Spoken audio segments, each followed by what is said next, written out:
Mga ka-sports, mainit-init na usapan na naman tayo ngayon. Third window ng FIBA qualifiers, posible bang gamitin si Jordan Clarkson? Ano ang tunay na sitwasyon ni Kai Sotto sa NBA dream niya? Excited si Kevin Kiambao kahit halos walang pahinga. At posible bang magsama sina Justin Brownlee at Benny Boatwright sa Asian Games? Kung gusto mong updated sa lahat ng galaw ng Gilas Pilipinas, siguraduhin mong nakasubscribe ka. Tara, simulan na natin.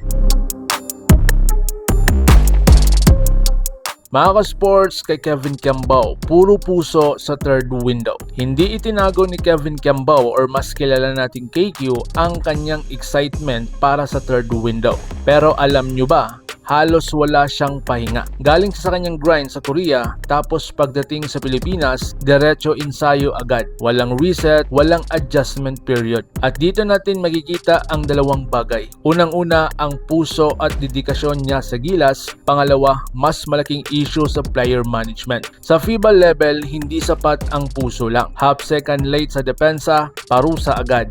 Half step kulang sa closeout, tres agad. Tama si Kiambao. Kailangan nilang alamin saan sila nagkakamali. Spacing ba ang problema? Execution, chemistry, conditioning, o di kaya'y kulang ba sa shot creator? Kung hindi magiging brutal ang